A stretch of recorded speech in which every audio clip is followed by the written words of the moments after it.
Professor Aumann. Thank you very much for your impressive humanization of a formal economic theory. During this conference, we discussed about the role of universities, schools, educational institutions, to promote peace, to building cooperation between different parties.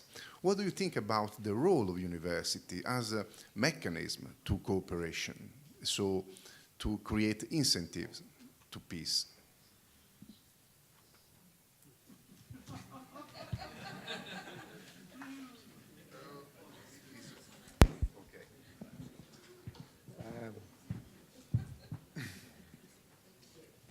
Well, if they teach game theory in the universities, then I think it could have an impact. But I think these ideas are very different from, these ideas that I presented here are very different from what is usually presented in universities. And as I was saying, I think if the universities in the United States had prevailed during the Cold War, and we hadn't had a wiser government than the universities, yes, I think we might not have been here now, okay? So it's because, I'm sorry to say this, because that's my work. I've been working in the university for 60 years, over 60 years. And before that, I was a student.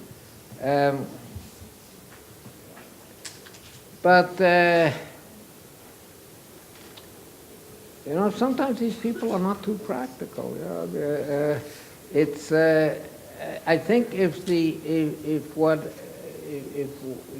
people in Harvard Square had prevailed during the years of the Cold War, we would have been in deep trouble. So, I look at the past, and I think universities have to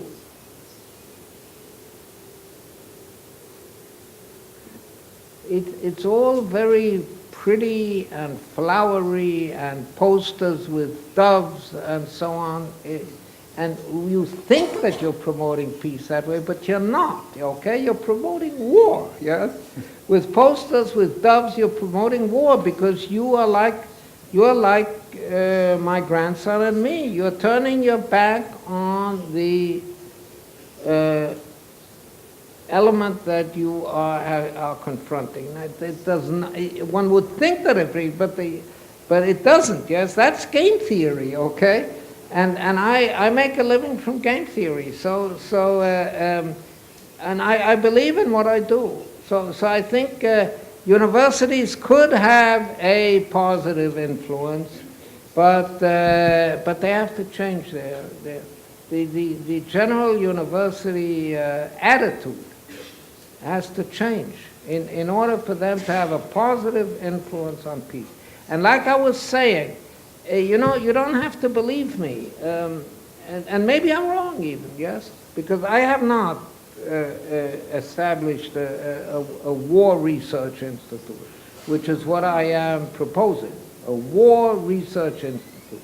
That doesn't mean preparing for war. What I mean is to historically study war.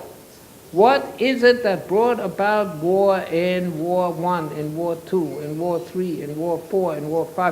What happened in those wars? Can you make some generalizations? Yes.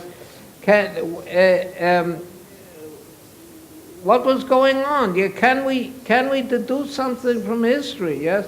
Like one studies cancer. Yes. So I think we should do those things, but that's not what universities are doing nowadays. So that's my answer. You. Thank you. Okay, we have sorry. Thank you. We have 6 people, young people, students. Okay, we have Nahuel, Ishani, Alice, Anna, Adam, and Mai. Sorry. Okay, we have a moment for some question about your discussion. Please. Hi, I'm Nahuel from Argentina. I wanted to ask you, how will you say that you can use it in your day-to-day life? Like in a day-a-day, how could you use your theory to prevent bad decisions or to prevent things that are nocive to the society in general? Like, how could you use all the things you're saying for preventing and avoiding bad situations that transform the society in something worse and not better? We have another conference.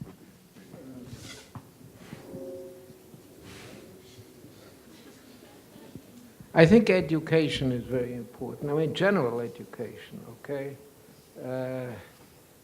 It is important to be informed of the facts. And, you know, everybody can do what he can to... I think I'm a teacher, okay? That's how I make a living. And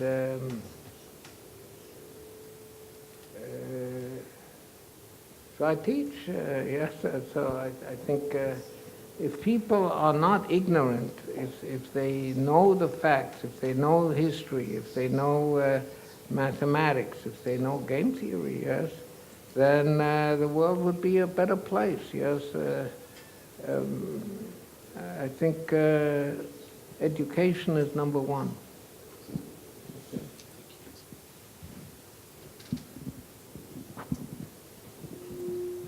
Hi, so my name is Ishani and I'm from Kenya. And my question was, do you know of any instances where the game theory has been used to solve a recent or like avoid recent conflicts?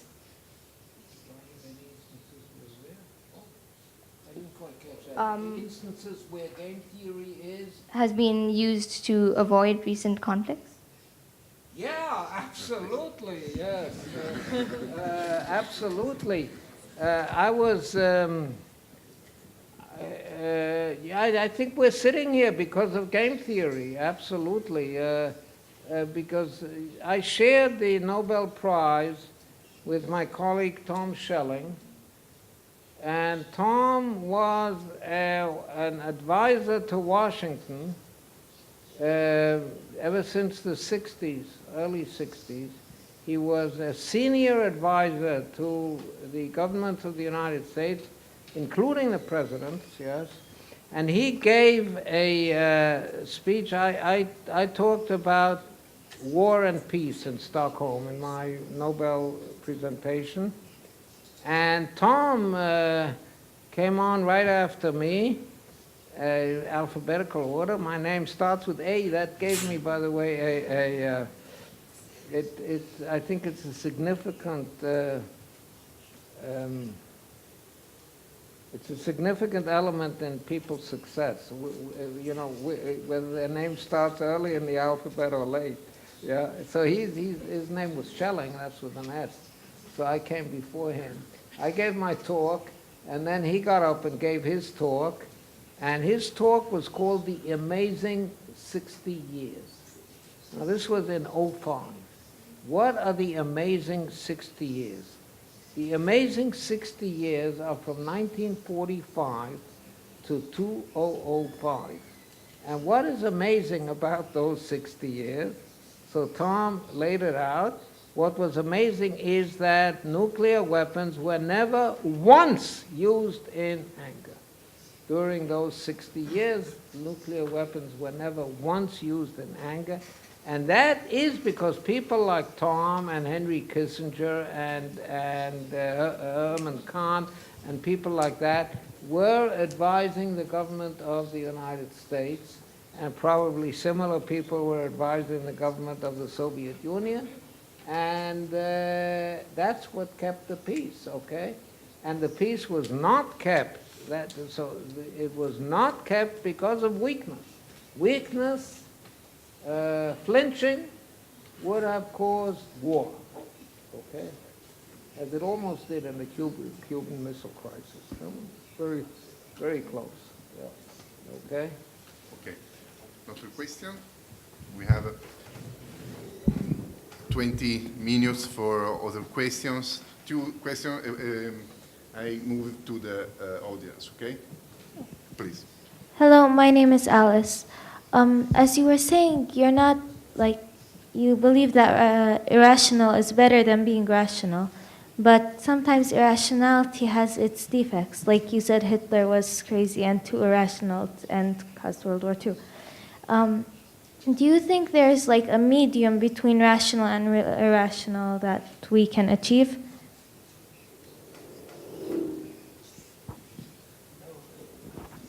Like I said in my talk, rationality is not a good thing. Okay, it's selfishness. Rationality is just a long word for selfishness. Okay, it's trying to promote your goals, but people do try to promote their goals. Everybody tries to do it. Okay, and we better face up to that. So I don't think we should go for some kind of medium thing like that. No, we should assume that people are acting rationally, because that is the fact, yes? It's not, the world is not necessarily always a beautiful place, yes? It is a beautiful, I think the world is a beautiful place, like the mountains of Eastern California, or of Switzerland, like that I was talking about, or the Red Sea, yes, that I was also talking about. It is a beautiful place, but we have to realize that people are rational, that people do promote their own goals, and we have to navigate that world in which people promote their own goals. And not, people are going to be rational. Even if you tell them not to be rational, they're going to be rational, okay? So the world of half rationality, half irrationality, I don't go for that. Another question, please. Okay, I'm Hannah, I'm from Mexico. My question is, how can us, the teenagers of the world, the youth, do something for the peace? Because there are reasons and incentives for peace, but we are the present now and the future. We're going to be the adults in some years. What can we do for have more peace in the world, to make a better place? Like examples, how can we improve the world?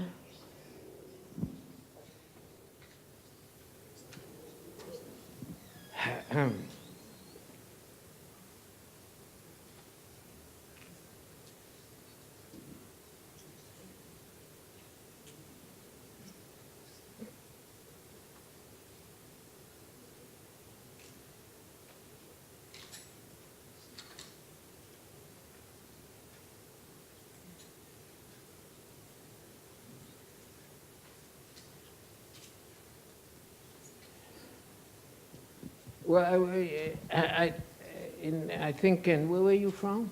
Mexico. Oh, Mexico. Here in Israel, we have an institution called public or national service. It's called national service. Usually national service means the army, right? But in Israel,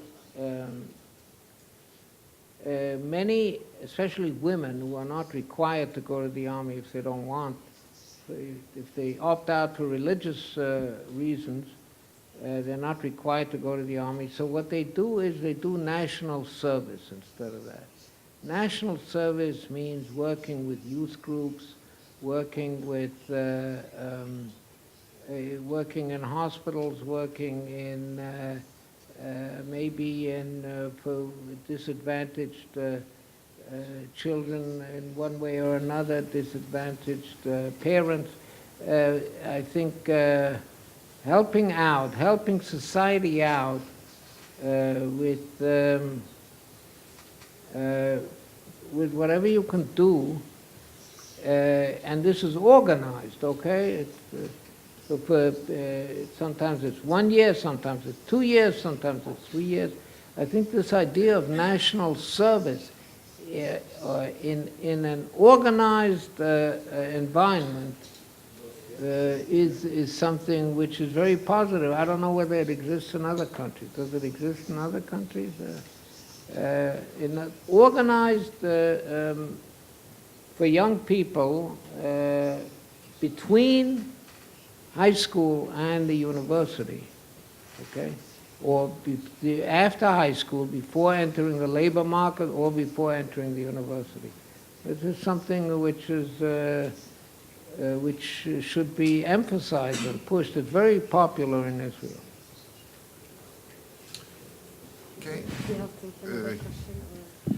Yes, we have 3 minutes. Okay.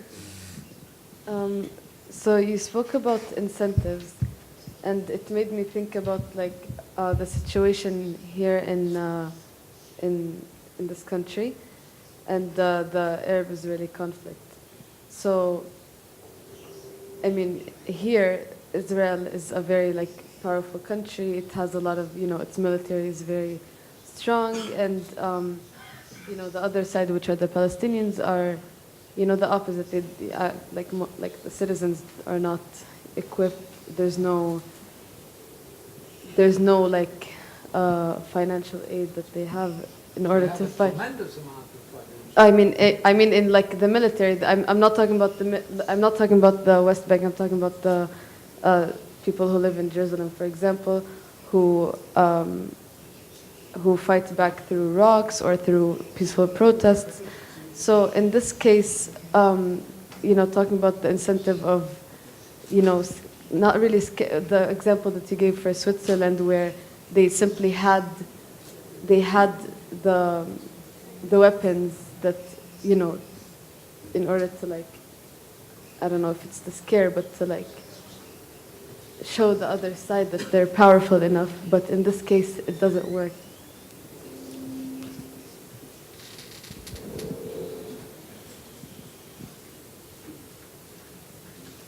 First of all, let me say that the Palestinian Arabs get a whole lot of support from Israel and also from many European countries. A whole lot of support goes there. And I know some Palestinian Arabs personally, and they detest their government. They detest the people in Ramallah who rule them. They really detest them, yes, because these are people who are looking out only for themselves. All the money that comes from European NGOs goes into their pockets. They have palaces and so on. That's what the Arabs, I don't know this from my own. That's what the Arabs, that's what the Palestinian Arabs that I know tell me, okay? So about the actual citizens, not the Palestinian government, because I know they have a lot of money that they keep to themselves. that's right. That's a problem. So you give them money. By the way, the Israeli government supplies electricity to Gaza for nothing. Nothing. No pay. Okay.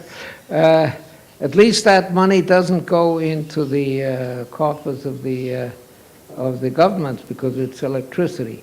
But I think the problem of the Palestinian Arabs and the Palestinian Jews, who sometimes are called Israelis, this is a difficult problem which has to do with incentives, also with positive incentives and with negative incentives. And we have been, our government has been taking the wrong track. For example, we turned the back on the bear. We gave them a bad signal we gave them a signal of weakness 12 years ago in the Gaza Strip when we unilaterally, with no quid pro quo, walked out withdrew from the Gaza. We expelled 10,000 people from their homes, okay? And what it brought, just like in Munich, okay, not such terrible consequences like Munich. But the same syndrome, what it brought was wars, continuous wars. We had 4 or 5 or 6 wars between the time we pulled out and today. And we get continuous bombardments because we turned our back on the bear. Yeah? It's not the way to act. We have to do it. It's not easy to get a peaceful situation over here. But that doesn't mean one should make mistakes. I was anticipating this question, okay? So if we have time, I can continue my lecture with referring to the conflict that we have here in Palestine. By the way, I agree with the Palestinians that the Palestinian Arabs, that Palestine includes all of Israel. I agree with them. They're right. Yeah, because in the mandate until 1948, we had the Palestine Symphony Orchestra, which was all Jewish. We had the Palestine Post, which was a Jewish newspaper. We had the coins, the mandate coins. On one side was written Palestine, on the other side was written Eretz Yisrael, the land of Israel, okay? So Palestine is Jewish, yeah? Well, it was Jewish, it is Jewish. We have to learn to live with each other, the Jewish Palestinians and the Arab Palestinians. We have to learn to live with each other. Thank you. Thank you. Sorry, May. We need to move the discussion to open some questions by the. Okay. If you want peace, prepare to war. I think this is a question that open discussion by the audience. Please. We have the microphone. Can I speak like this?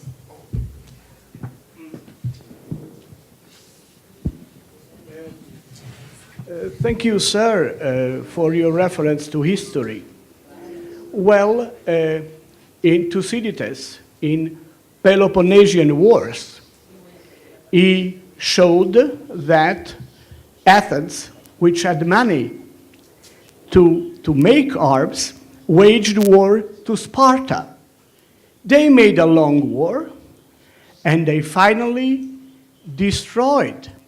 Athens lost the hegemony, and then Greece became invaded by others. Another example, the Byzantine Empire, that was the Roman Empire since 300 after Christ to 1453, it had also a lot of money and developed brilliant war technologies that they used against Persians. They fought one another for almost 1,000 years. And they didn't exist any longer. Both Roman Empire of East was conquered by Ottomans, and Persia also stopped existing.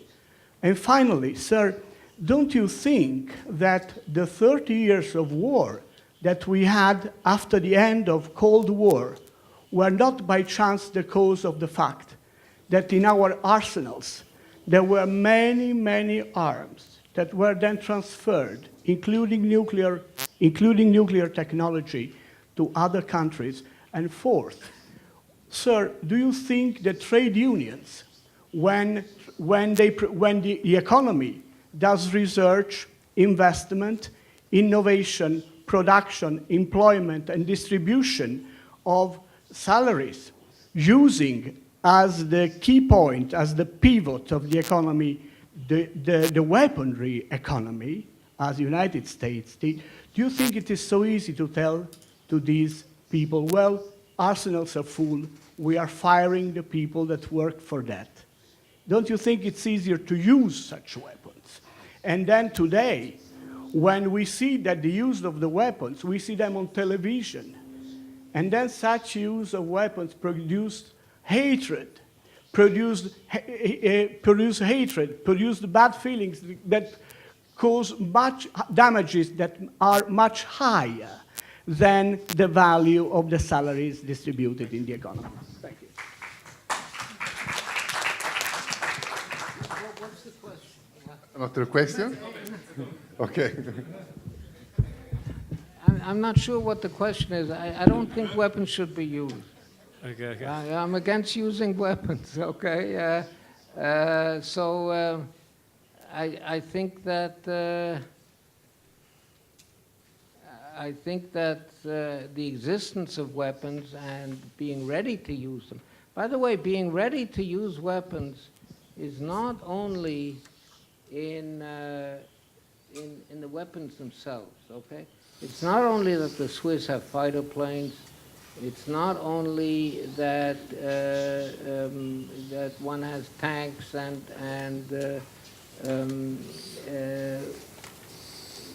airplanes carrying nuclear weapons and all those things. It's not only that. It's also something which is intangible, and that is the willingness to go to war. Okay? If you're willing to go to war, then you may not have to. But I'm against going to war. I'm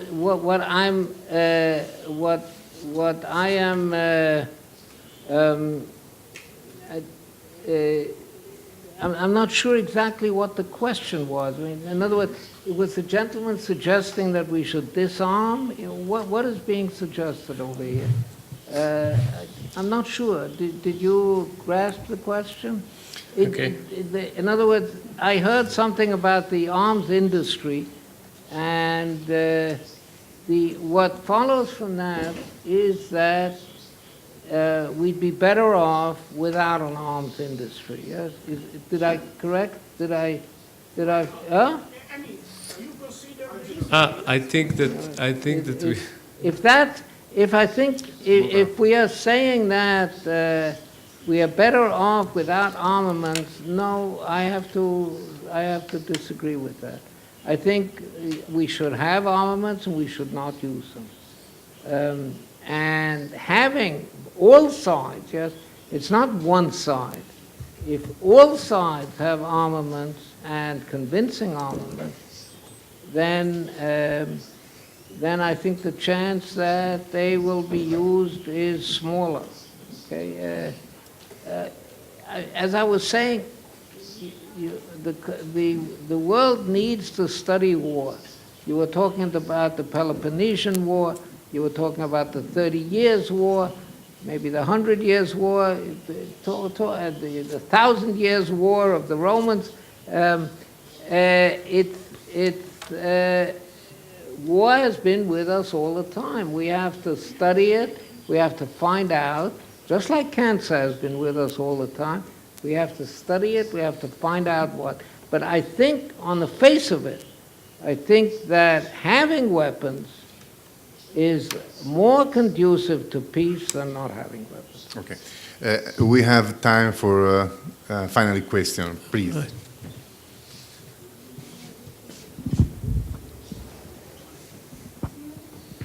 Thank you very much for the very important things and nice things that you say. For the lesson first of all, education and other things. But I have some doubt about the principle that you put, that is very old, invented by Heraclitus of Ephesus and repeated by the Latins. But we have all the history full of wars, and all people know this principle. So this principle is not the solution. Thank you. In my opinion, of course. So I agree entirely. We have the whole history full of wars, and that's what I started my talk with. Yes, and the question is how to prevent that, and how to change it, not prevent it, change it. How to change that, and it's quite complex, and I think we have a lot to learn, and I think we should establish war research institutes to study that. what is it that makes for peace and what is it that makes for war? Thank you very much. Thank you. Thank you very much.